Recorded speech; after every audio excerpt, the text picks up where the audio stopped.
Welcome to the V side of life, V Media. In case you're not with the program yet, please subscribe to the channel by hitting the sub button. Like, share, and comment on all our videos. Let's have an interaction. Mission to London. What's in it for Nigerians? London, where the destiny of Nigeria was once shaped to fail by colonial masters, is again playing host to political leaders and concerned citizens are wondering, what's in it for Nigeria's future? October 1st, 2023 will make it clear 60 years after Nigeria attained the status of a sovereign republic. It was on that date that Britain, the country's former colonial overlords, withdrew its oversight of the political developments of Nigeria. Her Majesty, the Queen of England, took down the Union Jack, and in its place, Nigeria's green-white-green flag was unfurled. Within the week, in what was seen as reminiscent of the various steps that led to Nigeria's independence, including meetings at the Westminster and Lancaster House, some political leaders hibernated to London, where they held a series of meetings.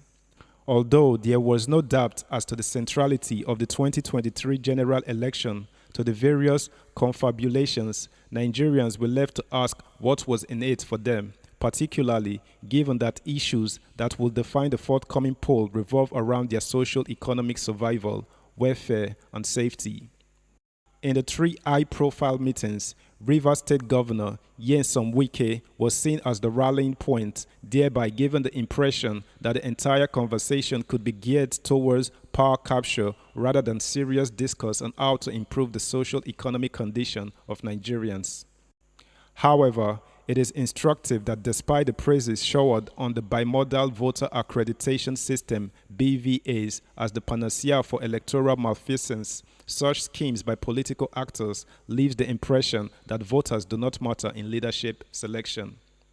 Kicking off the series of meetings was the presidential candidate of the governing All Progressives Congress (APC), Asiwaju Bola Tinubu, who told Nigerians that becoming the country's president was his life ambition. Tinubu was later to inform Southwest leaders of his party that it was his turn to occupy the seat of Nigeria's presidency, recalling how he had been ceding the position to others. The APC presidential contenders meeting with Wike in London sparked off defection rumors back in Nigeria, with APC faithful expressing optimism that the Rivers State Governor, who was given a short end of the stake in his party, PDP, would collaborate with APC to retain the presidency in 2023. But Nigerians were aghast when the same Wike got into another round of discussions with the standard bearer of the Labour Party LP, Mr. Peter Obi. The element of surprise in Wike's meeting with Obi was the presence of Nigeria's former president, Chief Olusegun Obasanjo.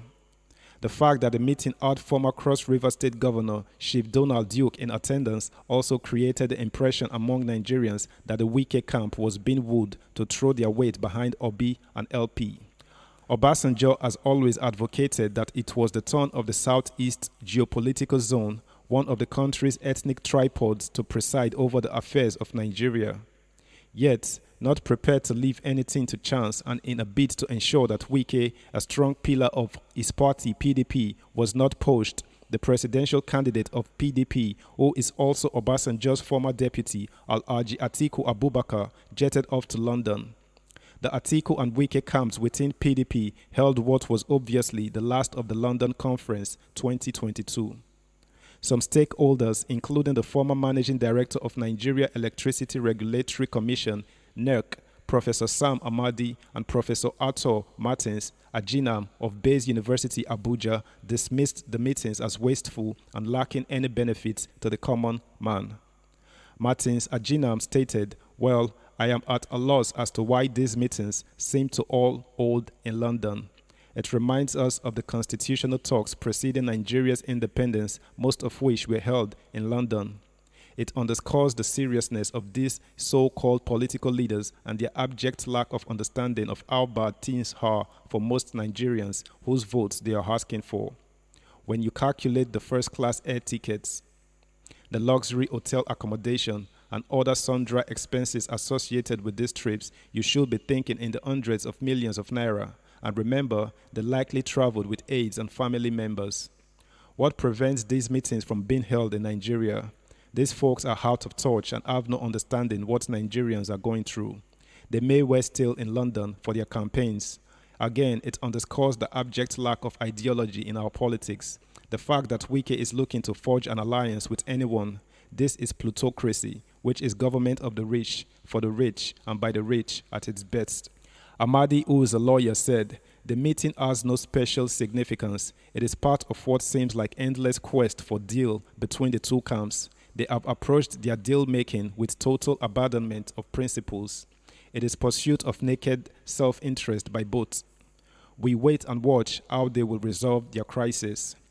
While regretting that there has been a high degree of irresponsibility among Nigerian politicians, Amadi declared, "There is no benefit for ordinary Nigerians. They did not go there to discuss policies to address insecurity or economic stagnation.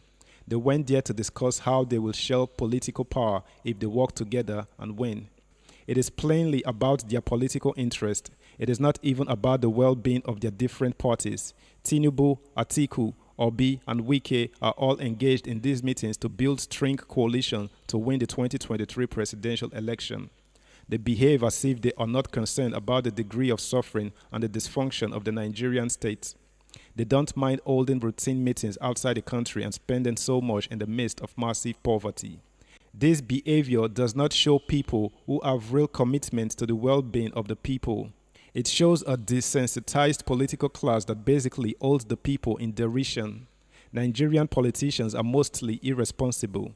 They don't inspire confidence that they can get the job done.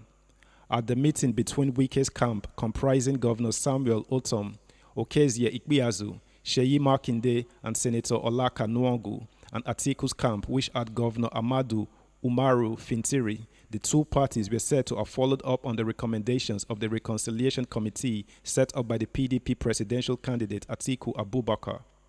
Unconfirmed reports said the two camps formulated 5 areas to reach a rapprochement over the fallout of the presidential primary as well as the selection of the presidential running mates. Please guys, be reminded to support the channel by subscribing to V Media. It doesn't stop there. I urge you to like, leave a comment, and please share our videos as well. Thank you. Continuing, the 5 issues said to be subject to further ratification by PDP caucuses, especially the National Executive Committee (NERC) and Board of Trustees (BOT), include that 1. Iyorchia Ayu should step down immediately as PDP national chairman with a promise of adequate compensation and to be treated with respect. Wike's camp to produce Ayu's substitution from the Southwest Zone. 2. Atiku to serve for only 1 term to pave the way for power shifts to the South, even as Wike's camp produces only the Senate President and some principal officers of National Assembly (NAS), Speaker of House of Representatives not factored in. 3. Wike's camp to nominate for appointment ministers for some key ministries and heads of parastatals and agencies, as well as nominate Director General (DG) campaign organization, 1 spokesperson, and some other key positions in the presidential campaign structure. 4. The agreement on power sharing to be signed by both sides and sealed by the courts. On the meeting with Tinubu, sources had disclosed that contrary to speculations that Wike was planning to defect to the governing APC, his meeting with the party's presidential standard bearer was a mere gesture of respect. A reliable source within the Rivers State Governor's camp told The Guardian that the meeting between Wike, Otom, Makinde, and Tinubu in Europe was not connected to any defection plans. The source, a former Northern governor, explained that the meeting, which was at the instance of Tinubu, followed the APC leader's emissary to Wike, stressing that the Rivers State governor decided that some of his party men should accompany him to hear what Tinubu had to tell him. Recalling that the APC presidential candidate had earlier sent some of Wike's colleagues in the Nigerian Governors Forum (NGF), including Governors Kayode Fayemi, Rotimi Akeredolu, and Babajide Sanwo-Olu to woo Wike in Port Harcourt, the former governor said courtesy demands that the Rivers State governor reciprocates that gesture of respect and recognition. expressing dismay at the strong words employed by the former Jigawa State Governor Sule Lamido while discussing Wike's meeting with Tinubu. The source regretted that it was such tough stance that was feeding the flames of mutual suspicion in the party. I do not want to join issues with anybody, but the fact that we are in a political season does not mean that two citizens could no longer meet and share mutual respect. Wike has not committed any anti-party offense, at least he did not set out to meet with Tinubu. The question of defection has never arisen in any of our discussions, and the Rivers State Governor has often declared that he would not run away from the house he built. Some of those adding fuel to the misunderstanding within our party had some time ago moved against PDP for what they perceived as injustice, he added.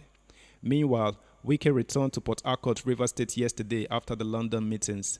The governor, who spoke on arrival at the Port Harcourt International Airport with Otom and Ikpeazu, explained that they were in London to consult widely with people who mean well for the country. That's the news at this time, guys. Thanks for joining in. Bye.